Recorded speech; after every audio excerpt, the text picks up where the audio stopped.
All right, people. Super special Saturday night edition of the most exciting live stream on YouTube by far, by a landslide. It's not even close. I would win any poll having to do with excitement generated from live streams by an absolute landslide. And I don't know how anybody could ever doubt that. First, I want to somewhat apologize for a couple of technical mishaps I've had with recent videos. I don't know if you listened to the Ben Howe interview that I did that was uploaded yesterday. Initially, for whatever reason, the full video got cut off, and I hadn't realized it when I uploaded it and published it. And so I took the video down and uploaded the full copy. And then today I did a video on Bernie versus Warren and the quote-unquote Cold War developing between their respective supporters. And I didn't realize that there was any issue at all until, I don't know, a half hour ago when I saw that apparently the audio was messed up. So I'll try to figure out if there's some kind of endemic problem there that's messing up these videos. I think it might have to do with my memory on my computer running low, which is a constant source of annoyance at this point. I've gone through a bunch of tutorials to kind of figure out how to free up my memory space. And I think I see the culprit, which is that if you open your Mac preferences or whatever, it shows you the storage levels that various types of data occupy. And I have like 60 gigabytes occupied by other, as opposed to movies, apps, audio, photos, whatever. And I don't know exactly how to free up that other data. I can't even imagine what it is. Maybe it's cached files or stuff that's built up over time. So if you have any good recommendations as to how to address that, let me know. But in any event, I'll try to get that situated in the future so there are no further audio or video mishaps, although, you know, I'm a one-man operation here for the most part, so sometimes that stuff is just unavoidable. Anyway, the most reliable poll in Iowa was released tonight. It's from Selzer and Company, which really garnered the reputation. I don't know if you remember this, or if you were even aware or a conscious adult at this time in the 2008 cycle, when it was widely assumed that Hillary was going to win the Iowa caucus, and Obama had devoted a ton of his resources into building up his operation in Iowa because they saw that as the springboard from which he can then become competitive with her nationally. And he gradually gained on Hillary in Iowa all throughout 2007. And finally, in December of 2007, just before the caucus, Selzer released a poll in conjunction with the Des Moines Register, which had Obama at 7 points ahead of Hillary. And at the time, I can recall this, I wasn't a journalist at the time, I was just sort of an interested observer. And I remember all the Hillary's targets claiming that this was not saying fake news, obviously, but they were disputing the veracity of the poll. They were saying it couldn't possibly be true. And, they were quibbling with the sampling or whatever. And it turns out that poll was pretty much dead on. They predicted the results of the Iowa caucus almost perfectly, and Obama did end up winning, and that gave him the springboard that his campaign had predicted it would give him, and he ended up obviously winning the nomination ultimately. So I think it's, even if you have a kind of ingrained skepticism of polling writ large, then I think you should take this poll seriously. Somebody's mentioning that my video on Warren versus Bernie is private. I just did that because the audio, unbeknownst to me initially, was screwed up on that video. So I'll troubleshoot that and see if I can upload a new version. I'll just record a new one. But actually, what I said in that video has some relevance to what I'm going to be talking about here. So, in this brand new poll released today, Warren is ahead in Iowa for the first time, and she is at 22%, which is around what you need to win, especially in a dispersed field. So she's at 22, and the most important thing is to look at her trend lines. She's on an upward trajectory by pretty much every metric. In the most recent Seltzer poll of Iowa in June, she was at 15, so she's up 7. Whereas contrast that to some of the other candidates, such as Bernie, who is down 5 since the most recent Seltzer poll. So forget your cynicism about polls for a moment. If you believe that any polls are accurate, or if they have any value whatsoever, then this is the poll that you would trust to have some value in terms of its not necessarily predictive abilities at this point. It's too early, but at least if you trust that any poll under the sun could possibly capture what voter sentiment is, this is the poll that you would trust.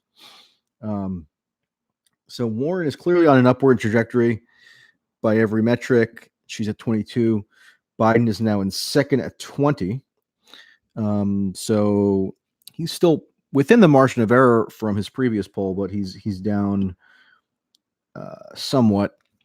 And then, the most, I think, notable takeaway is that Bernie is down 5 percentage points from June, and he's now at 11. And remember, Bernie virtually won the Iowa caucus in 2016. He lost it by less than a percentage point to Hillary Clinton, and he was virtually written off entirely to have any possibility of winning the nomination that year. So for him now to be at 11, according to the most reliable pollster, it's cause for concern. I'm not going to be one of these pundits who tries to write Bernie's obituary or screams that it's over. It's obviously not. And I think that his organizational prowess means that you should always adjust his poll numbers by adding, 2, 3, 4 percentage points or something like that to any given poll he receives because of, a combination of the enthusiasm, again, because of the skill of his activist following and so forth, maybe some issues with polling of younger people who tend to be his core constituency, but nonetheless, he is down, and Iowa is very well suited for him. Like I'm not gonna say that he must win Iowa in order to win the nomination, but it's pretty darn important for him because Iowa is one of the few remaining caucus states, and it's obviously first in the cycle, and caucus states privilege organization over mere turnout. So if Bernie's organizational edge is worth anything, it would be most important in Iowa. And so for him not to win there would be a blow. And so you have to wonder how much longer this sort of de facto truce between Bernie and Warren can really persist given these trend lines. Now, I think both candidates would prefer not to attack one another and view each other as allies in some sense. But if Warren is poaching support from Bernie at a pretty observable pace at this point, then I don't know how much longer he can really avoid some kind of at least direct confrontation, not necessarily getting into any kind of egregious attacks. It's just not really in his nature, and he didn't even do it against Hillary, who was less ideologically aligned with him in 2016, but at least highlighting differences. You think that's going to be somewhat inevitable. And here's the most glaring data point that shows how Warren seems to have been successfully siphoning support from Bernie.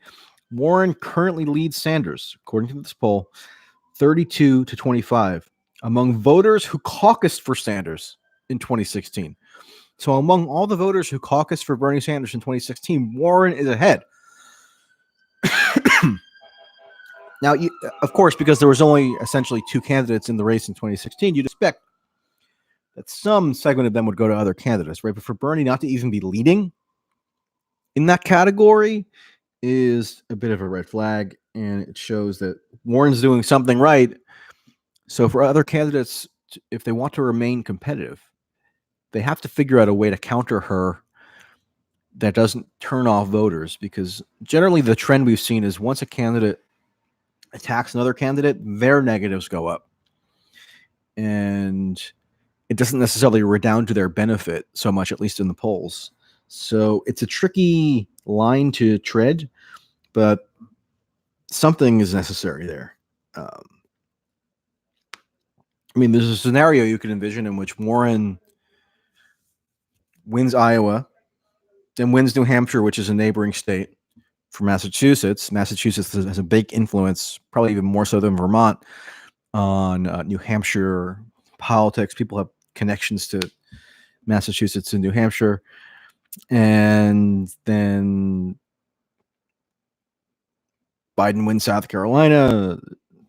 And who knows? Bernie might not be looking so great at that point. So again, that's just hypothetical. Who knows what the hell is going to happen? But there are some reasons for concern if you're a Bernie supporter, I would think.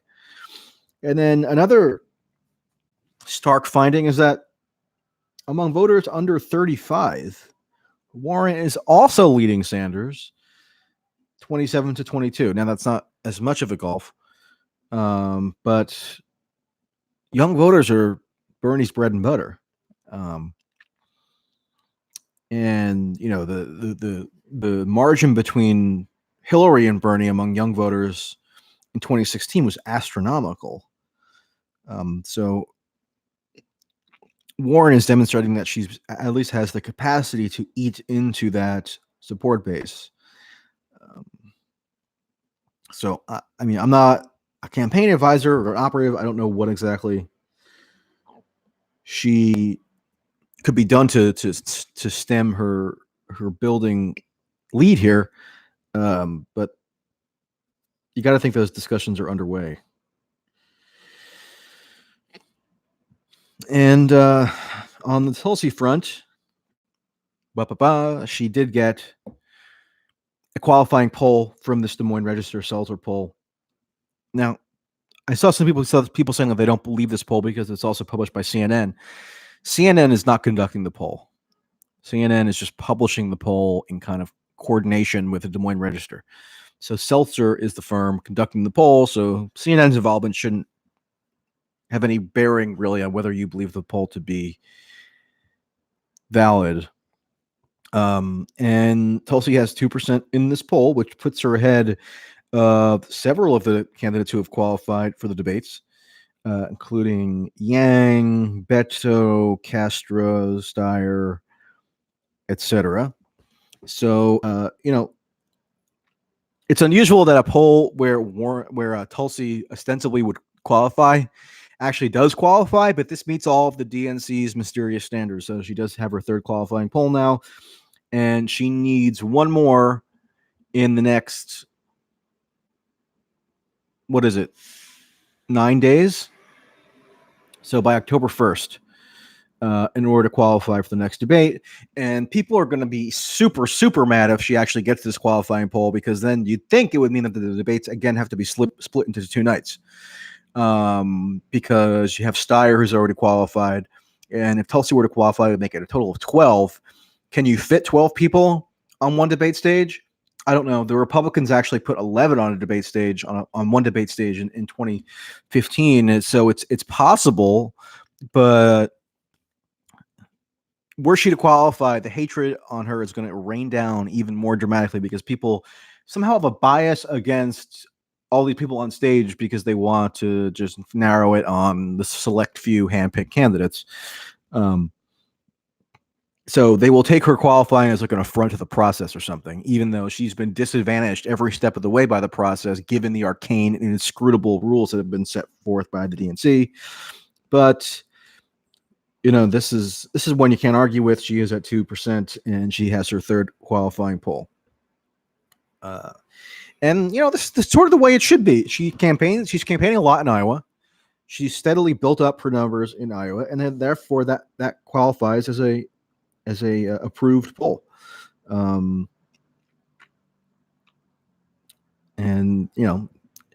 so many of these polls don't actually gauge voter sentiment in the places where candidates are actually campaigning.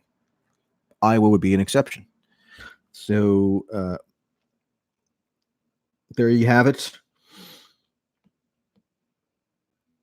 One amusing takeaway is that 0 people in Iowa. So this poll was taken before de Blasio dropped out yesterday.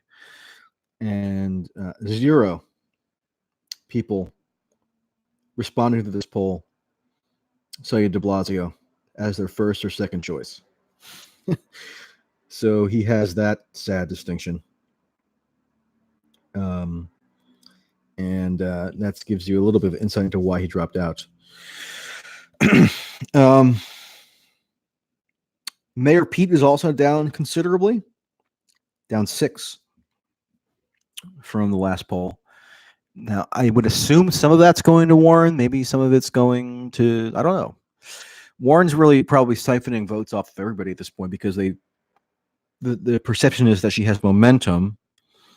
And if a candidate has momentum, it causes you to second guess whether your support for your tentative choice is valid. You want to kind of get on the bandwagon and support the one who seems to be rising. And I would think that's a factor in why Warren is on the upswing.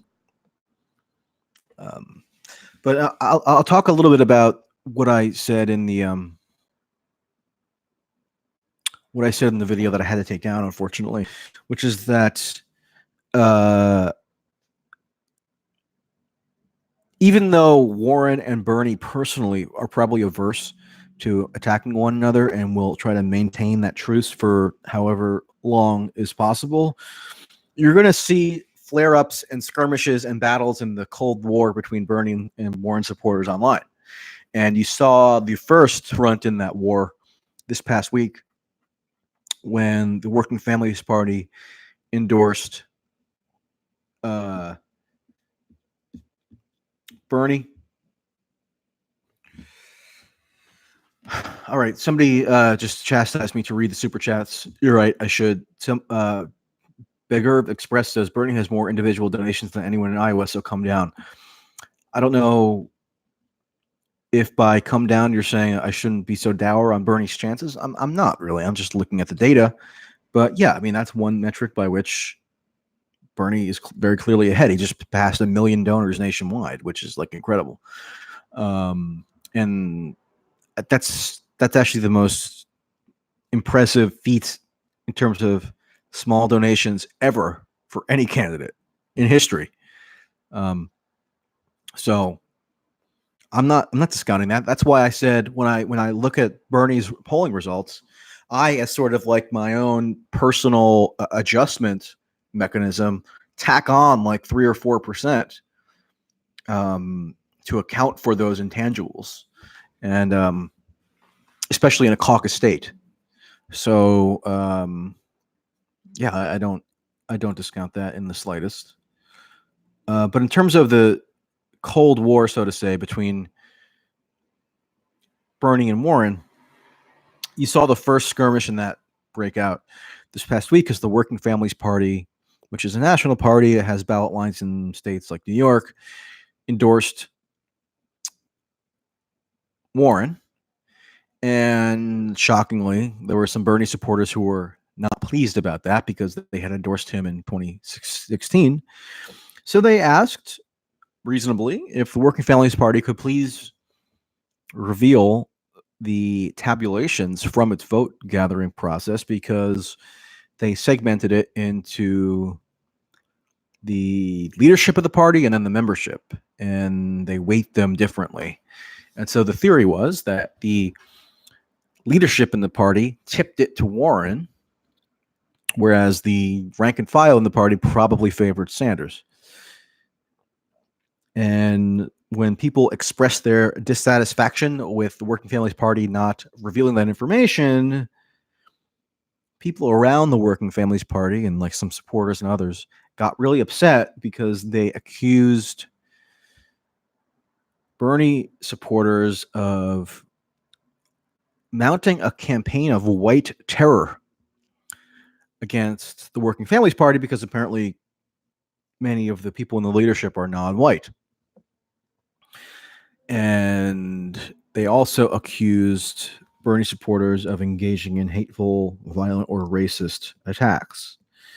Now, that was all claimed in an open letter in the wake of the endorsement, and I read the letter, and the first thing that occurred to me was that none of these alleged attacks that have originated, again, allegedly from Bernie supporters, were cited, or none of them were actually identified in terms of who supposedly leveled the attack. There were no concrete examples that you could assess independently to see if it was real. It was just characterizations or secondhand accounts of what these attacks supposedly consisted of. Now, is it possible that some of these people in the Working Families Party got some nasty comments online? Yeah, that's not just possible, it's a certainty, because that's what everybody gets online, not just you in your capacity as the Working Families Party communications director or whatever. So is the reason I speculated that they didn't actually identify any specific examples of this terror because they were all based on random Twitter users? Yeah, I think that's probable. And the reason why they were a little bit cagey about it and didn't specify is because they know how self-evidently ridiculous it is to base this extremely harsh, condemnatory open letter on what Twitter users are randomly saying online. Like, how could that ever be a legitimate basis for condemning an entire campaign for, quote, harboring racist or violent terroristic people when you're literally just scanning through your own personal feed and picking out examples that you claim are somehow representative of Bernie supporters, and then kind of weaving that into a narrative that confirms your own biases? It's just another manifestation of the Bernie bro myth that was so mind-bendingly tedious in 2016, where you had journalists, pundits, operatives, activists, etc., who didn't like Bernie, trying to use the sometimes vitriolic comments that they encountered online to reflect poorly on the Bernie campaign writ large, and then they would then use that to demand disavowals from Bernie himself. And because Bernie's trying to keep coherent this coalition he's building, he genuinely gave in to those demands. But it's, I would argue, counterproductive for him to do so. Or at least potentially counterproductive, or at least it's not logical for him to do so, because by saying that he disavows, what you effectively do is you grant legitimacy, or you grant leverage to people who are making obviously bad faith attacks.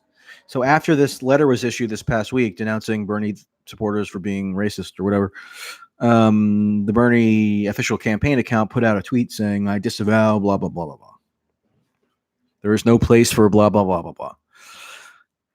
And what have you done there? You sort of validated their tactic, and their tactic is so groundless and illogical that it doesn't deserve to be validated. And furthermore, by granting them that leverage, you ensure that additional attacks along those lines are going to be inevitable, because there's never going to be a lack of mean comments on the internet that you could pick out and fuse into some kind of self-serving narrative if you really want to. So those people can look out on what they did, see that it worked. It forced the candidate to issue the disavowal that they craved. And then they can say, okay, well, now I'm sort of empowered. At some other opportune time, maybe in a month, 2 months, whenever, they can say, oh, look, Bernie, you disavowed these random unverified online comments that nobody can identify the provenance of because they might be Bernie supporters, they might not be. They could be trolls, they could be anybody. It's the internet. So given that you issued your disavowal once, now in late November or something, we're going to do this again, and we're going to have similarly flimsy grounds on which to demand a disavowal because it's just, once again, going to be random comments that we selectively culled from like Twitter. And it's going to create this nonsensical controversy that for some reason Bernie is forced to intercede in as if he has any connection to it, which he does not. So I've always sort of argued on this Bernie bro stuff that you have to just challenge the core logic of it to show how fallacious it is, rather than giving into it around the margins, because it could always steamroll against you at a later date. But that's going to be one of the many fronts in this Bernie Warren Cold War once it becomes a hot war, which it will at some point. You're going to have some of the leftover Hillary types who have gravitated down toward Warren, partly on the grounds that they would prefer a woman candidate, which is their prerogative, I guess. They are going to resurrect this line of attack almost inevitably. I mean, you should bet some money on it because it's going to happen. And you're going to have the whole gender dynamic become a lot more pronounced once passions are inflamed and once the first contests draw nearer. And, Bernie's already kind of granted leverage to those bad faith actors, so he's going to have to deal with it. Okay, so somebody asks me, what about Booker? Heard anything? I mean, I saw what everybody did, which is that he issued a statement today saying that if he doesn't raise a certain amount of money, what is it, 1.5 million by the end of this fundraising quarter, so within the next 9 days or something, end of September, then he doesn't see a way forward or something. It's suggesting he would drop out. He kind of framed it as like transparency on the part of his campaign, which everybody's supposed to laud. But I think it's just a I really doubt Booker would be dropping out because he's invested a lot in early state organization, especially in Iowa. He likes to cite how many endorsements he has in Iowa at the very micro level, so like local county officials and that kind of thing. I have a hard time believing he would just drop out without at least testing his viability at the caucus. So I think this is somewhat of a ploy to just increase the urgency around why it's necessary for people to give him lots of money. And it's somewhat clever. So that's my take on it. I still have some information on Booker that I'm going to probably publish maybe in a month or two, hopefully, that, based on my past dealings with him, depending on how, depending on what his standing is as the fall proceeds. Somebody asked why a month away. I don't know, because it's just a matter of timing, really. I mean, I guess maybe you're right. I should do it sooner. I just kind of had just shelved it for a while, but I'll revisit that soon. Maybe you're right that I should do it more quickly. But it's not going to take down his campaign, right? But it's something that I think is worth highlighting in terms of how he's conducted his campaigns in the past. The story is actually pretty funny. Maybe I'll recount it in full when I do get around to putting that out. Because I'm from New Jersey originally. I actually still live in New Jersey, but I grew up also in a different part of New Jersey, and I covered Booker going back to when he was mayor of Newark, and when I was really only first starting to do the very beginnings of journalism, I found out some information on Booker that I then published in my small little publication at the time. And I think people would be interested to hear more about that, given his national profile now. I know I'm being vague and cryptic, but I just don't want to. I don't want to spill the beans right now. But I have the point is I have experience with Booker that goes back 10 years prior to most people really being familiar with him.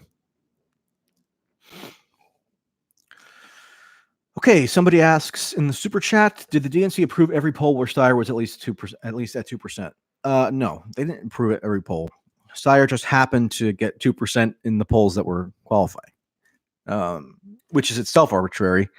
But no, I don't think it would be right to suggest that Steyer got special advantages in terms of polls. I mean, I think the DNC would love to have Steyer out of the race. Steyer's sort of a pain in the you-know-what for them because, first of all, his billionaire antics make everybody look bad by association. And he crowds the debate stage. He's already the 11th person for the October debate. And I just suspect that they would just not, rather not deal with him. So somebody asks, would I come to Ohio for the next debate if Tulsi's in it? Potentially. Yeah, it's in like the Columbus suburbs, I think. So I would potentially come to that. I went to the first two debates in Miami and then Detroit. Did not go to the most recent one in Houston, but there's a decent chance I would go to the Ohio debate, especially because it's within reasonable driving distance from me, so I don't have to necessarily fly. Not that I dislike flying, but it's just often a cheaper option, especially if you buy tickets at the last minute. Somebody says Booker was a mayor of Newark, not Jersey City. Yeah, I know that. If I said mayor of Jersey City, I misspoke. I'm talking about during his time as mayor of Newark is when I covered that portion of his career from the periphery because of my physical proximity to him in New Jersey. So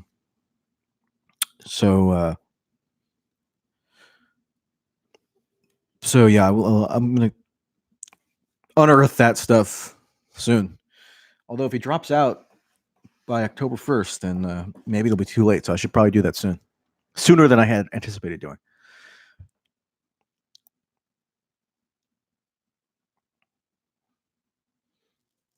Somebody says bizarre earlier Bernie versus Warren video is private. Again, I screwed the audio on that was screwed up, so that's why I made it private. I rehashed some of that video in this stream.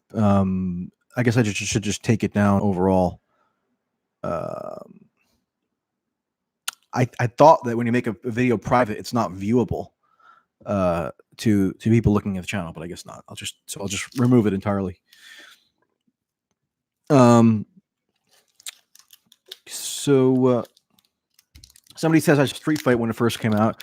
I was impressed with Booker for a while as a result. Yeah, I mean, I had the same experience. I think there were impressive aspects to that, given he challenged the machine in Newark. But you got to recognize that it was sort of, I don't want to say diabolical, but for him to arrange for a documentary film to be made about his 2002 mayoral campaign showed that he always had national ambitions. And my main criticism of Booker on the substance is that he sort of eventually, once he was really head deep in building a national profile, I would argue, neglected Newark. And Newark is a city that definitely desperately needs an attentive chief executive. So for like the second half of his term, he was running around doing corporate events, giving speeches, building up his celebrity. And I think that came at the expense of ordinary Newarkers, which is why his approval ratings were pretty bad for a while in Newark. And I wrote about that actually when he was first running for the Senate in 2013 through the New York Daily News, if you want to Google that. Somebody asks, Warren, bank bailouts, okay, but done wrong. Pence, let them fail, give them nothing. Which plays better in the Rust Belt if there's a recession in 2020? Okay, so the question is, if theoretically there were a recession in 2020, and Warren's recommendation is that bank bailouts on a whole, or in theory, are not necessarily objectionable. They were just done poorly in 2008. Meanwhile, Pence says, I don't know why Pence is the one in this hypothetical. I would assume it'd be Trump, but if you think Trump's going to drop out or something, I guess Pence is the plausible stand-in. Pence says, let them fail, give them nothing. What plays better? I don't know. It's a good question. I mean, I think I think well, I mean, if you think back to 2008, when people were warning that the entire world financial system was going to collapse if TARP was not approved, that was a really frenetic period, and the after effects of it weren't fully apparent for months, right? So the recession really kicked into high gear like in early 2009. So I don't know. I could see Pence saying let them fail, and that would hit certain populist chords, I guess. Whereas Warren being more circumspect about it could be viable if she says we have to bail out the banks in order to forestall total economic calamity. Although I'm not sure why you situate those two candidates in that way in your hypothetical. I mean, I could easily see Warren saying, give them nothing, let the banks fail, and Pence being the one who demands to save them. I forget what Pence's vote was in 2008 when he was in the House with respect to TARP, but that'd be interesting to go look that up, actually. Somebody asks, is Warren a candidate for Democrats who don't feel comfortable with socialism? Elites are willing to settle with her. Will Biden's support move to her because media is grooming audience for her? I think Warren is the candidate for Democrats who feel as though the party needs a new path forward, but they want the appearance of a progressive shift in the party, or they want a departure from the status quo. And, to be fair, she does represent that in certain respects. I mean, she had a lot of conflict with various members of the Obama administration over various aspects of economic policy. So she would, I think, approach her stewardship of the party a little bit differently than Obama. But I think it's pretty obvious that if you look at big segments of Warren supporters, they tend to be people who have a connection to the Democratic Party as such, or they have an affinity with being a Democrat, right? So at the Washington Square Park rally that I went to on Monday, the Warren campaign, I thought, fairly conspicuously passed out placards. I always mispronounce that word.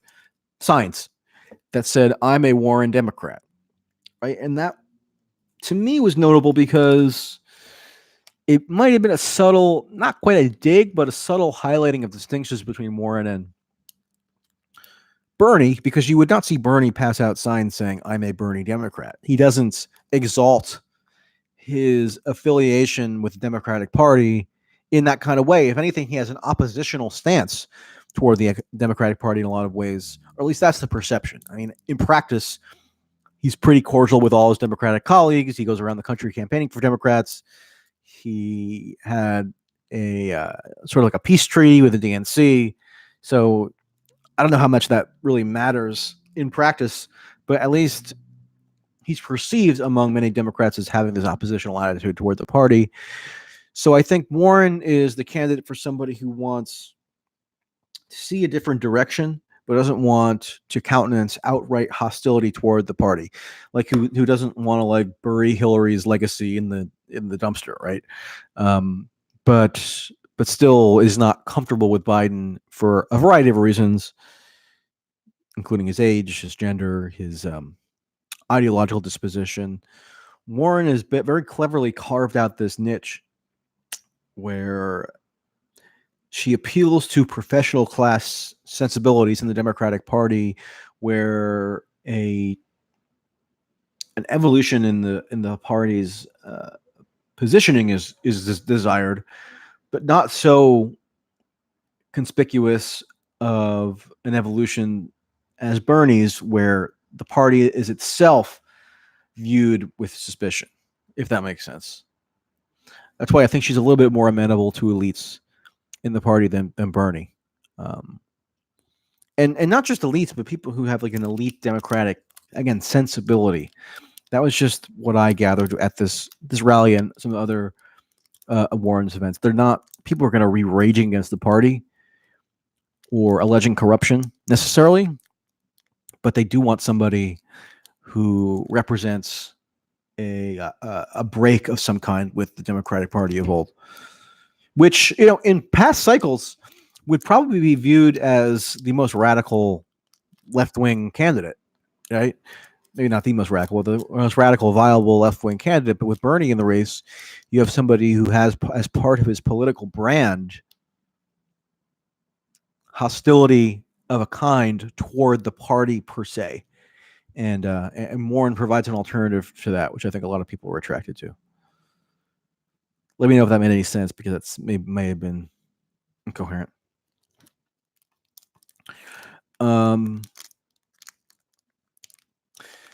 Yeah, somebody points out the professional class appeal is going to go great in the Rust Belt versus Trump. I know, right? Yeah, I mean, the probably if you really wanted to find the ideal candidate to beat Trump, you do whatever the opposite of the elite professional class sensibility in the party is for Democrats, right? Just take whatever their preference is and do the opposite. And that would make you more likely, I think, by a lot, to beat Trump. But I'm not going to write off any candidate against Trump, because I don't think that he is. I think he is a weak incumbent. I think incumbency does confer advantages, but Trump, I don't think, has marshaled many of those advantages in a way that makes him especially likely to win the nomination.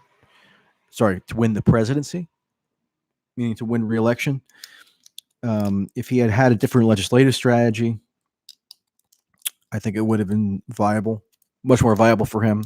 If he had actually done a major infrastructure bill, that would have juiced the economy a little bit and maybe give him a little bit of a buffer in the event of an economic downturn. I mean, there are a variety of other factors, but I just don't see Trump as a strong incumbent, at least relative to the most recent incumbents. So Obama, Bush, Clinton, all of whom won re-election. So if you're into historical prediction games, we're probably due for an incumbent president to lose, because it hasn't happened since '92.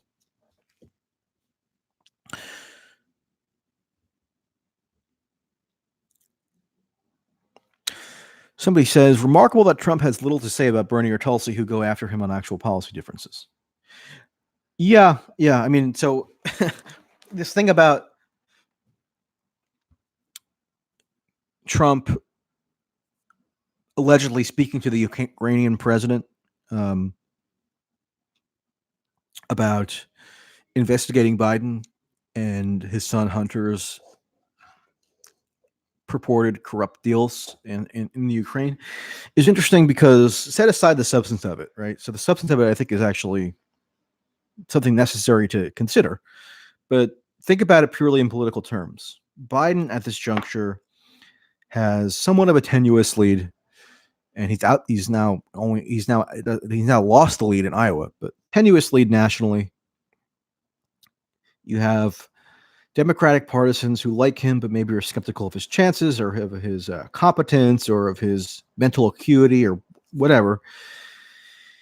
And what does Trump do? He instigates, again, I'm setting aside the substance here or the merits of the issue.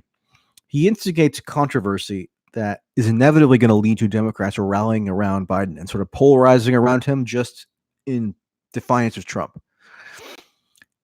Like, that's a gift to Biden politically, because it sets up this Biden versus Trump dichotomy that is going to draw Democratic voters to Biden as a defense mechanism. And that's exactly what you need to have happen in a Democratic primary. So Democratic voters, even if they're somewhat skeptical of Biden's abilities in a variety of respects, you could imagine them saying, oh, because Trump is going after him, that means I need to rush to Biden's defense. And, is that going to have a huge long-term impact? I don't know, but I could see that working. I could see it working in the psychology of voters in a Democratic primary in that way.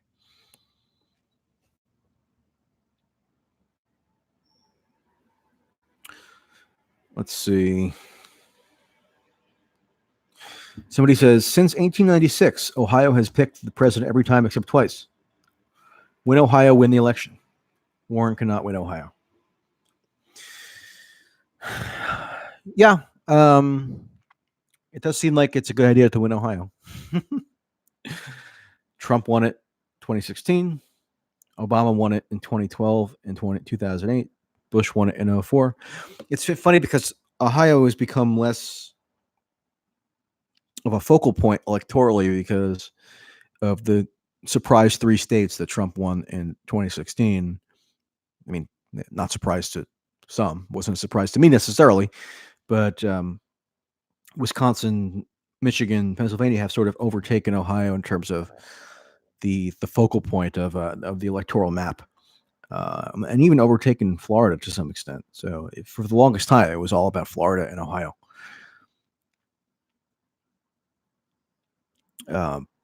But maybe you'd be better off returning your focus to Ohio and not worrying so much about Florida and Michigan, because Ohio does seem to be the tipping point state. Can you imagine Warren winning Ohio? I mean, I don't rule it out, but like I said before, this idea of the professional class sensibility in the Democratic Party having resonance in Ohio, it raises questions. I mean, Biden's had a huge lead against Trump for months, which is sort of unprecedented in terms of the polling that about an incumbent president versus potential rivals. Not to say that Biden would be a shoo-in to win. I think he'd actually be a risky candidate because of his competence issues. But at least on paper, he seems like he'd win. I mean, I also think that the generic Democrat would be favored to win. I mean, I think that's why I think it was Bill Maher just said, if you plucked Amy Klobuchar out of the pack and made her the nominee because she looks like a generic Democrat, like sort of uninteresting, fits the certain caricature of who you imagine a generic Democrat to be, she would win because the generic Democrat would win. I don't think that's inconceivable. But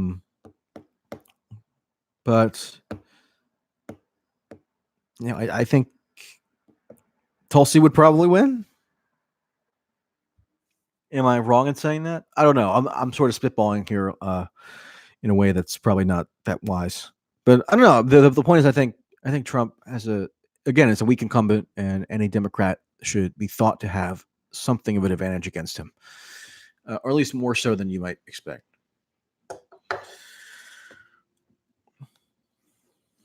All right. Somebody says everyone should stop saying Bernie, should call out the DNC or anyone else. Just beat them. Anybody but Bernie is a winning strategy for Bernie.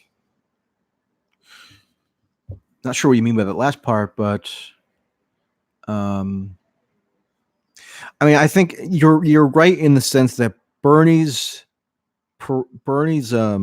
objective now is to portray himself not as a factional candidate, but as unifying a candidate as possible within the Democratic coalition. So attacking the DNC does not really serve that purpose for him, which is why the most diehard Bernie supporters might not be too thrilled about him offering conciliatory overtures toward the DNC when they have a deep suspicion or even hatred of the DNC. But it's in his political interest not to go after the DNC in that fashion at this time. Somebody asks me thoughts on Tim Pool's view counts on YouTube going stratospheric since becoming tangentially pro-Trump. I know what you mean, but I'd be curious to hear you define what tangentially pro-Trump means. I don't really have many thoughts on it. I don't watch many of his videos. I've seen a couple. I think he has sort of a niche, which, more power to you if you can figure out how to generate revenue from just ranting online. The thing I don't like, and I'm not trying to be too personal, but the thing I don't like about how about some of those people, whether it be Tim Pool or Rubin, is how they sort of make it a conscious shtick to say, I'm a liberal, but I don't like X, Y, and Z thing that liberals are doing. Right?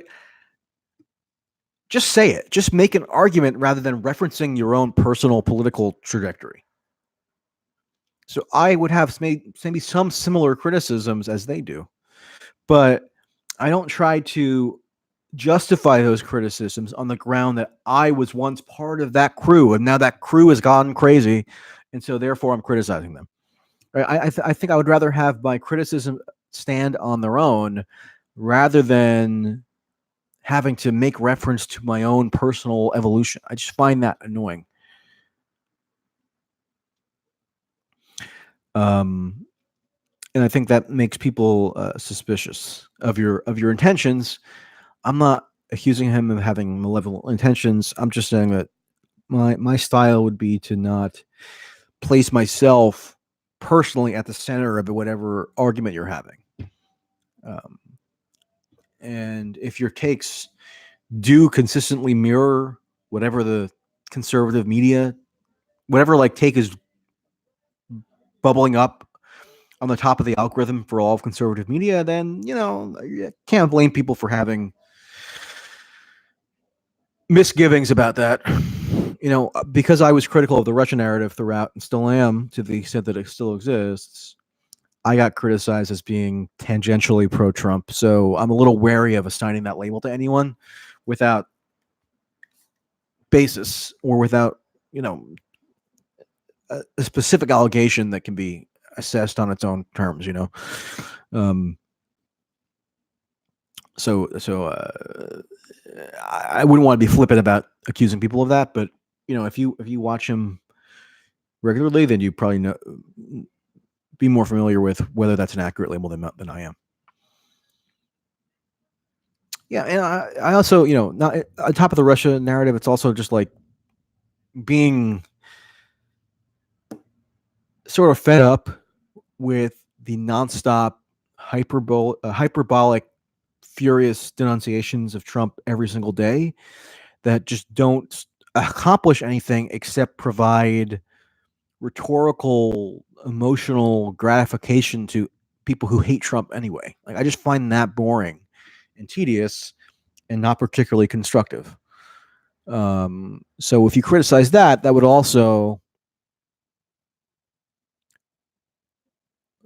potentially induce others to characterize you as, quote, tangentially pro-Trump. I just don't really accept that. I don't accept that being turned off by this incredibly amped up, unhelpful rhetoric, and usually inaccurate rhetoric, necessarily means that you are therefore tangentially pro-Trump.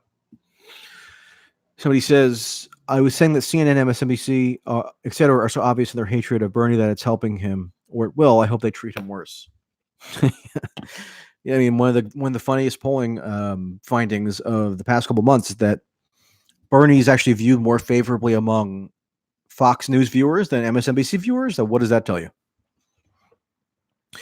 I just think that the hatred of Bernie probably helped him in 2016 a lot. But I think he's in a little bit of a position, a little bit of a different position now because he's a household name, right? People are familiar with him. And so it's not as tenable for him to have this directly oppositional, confrontational posture toward the media as it was in 2016. In 2016, it was mostly entirely valid.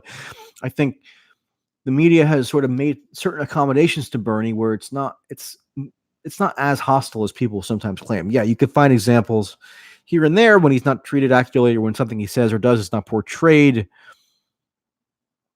correctly, but it's just a different scenario than 2016. So I don't know how much that would help him really if he were hated more by CNN, MSNBC, etc.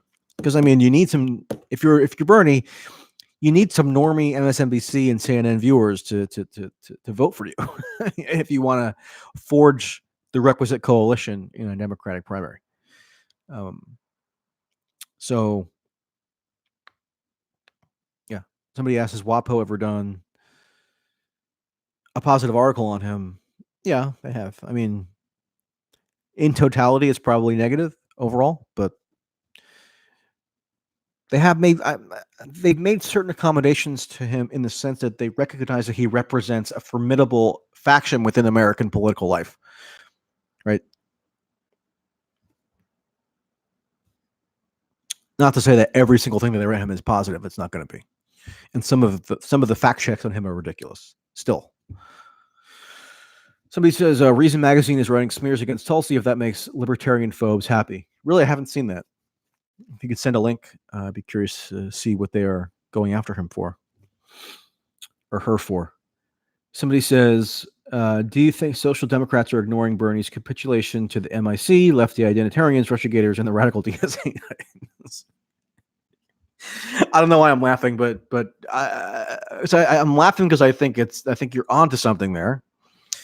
But social democrats who are, let's say, democratic socialists, or they want a socialist elected, I think with some justification, they see Bernie as representing a fairly unique opportunity in the history of American politics to get somebody elected who is a self-identified socialist. I mean, that would have been relatively unthinkable 5 years ago. So if they're ignoring his capitulations on the military-industrial complex, identity poll stuff, Russiagate, I think that there's a potentially defensible calculation there on why they're doing it.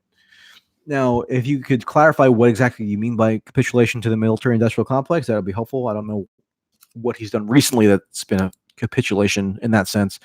But yeah, you definitely see him making identity-related rhetorical overtures toward the identity-obsessed lefty people, which, if that's a good move or not a good move politically for him, I don't know. I don't think that there's a whole lot of downside, frankly, in him going along generally with the Russiagate narrative. Maybe that turned off like 5 or 10% of his diehard supporters, but are they going to not caucus for him on the basis of that? Doubtful. I think they view it overall as a singular opportunity to get someone of his disposition elected and to be the standard bearer of a major party in the United States. So I think those things are still pointing out and bringing attention to, but in terms of sheer political calculus on the part of his supporters, if they're ignoring it in the sense of that they're denying that it happened, then that would be objectionable for me. But if they're ignoring it from the standpoint of, notwithstanding this, we're still gonna support him because of the unique opportunity he represents, I think again that's defensible.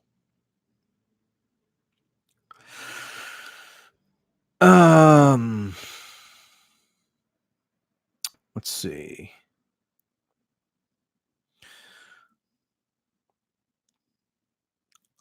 All right, people. Over an hour here.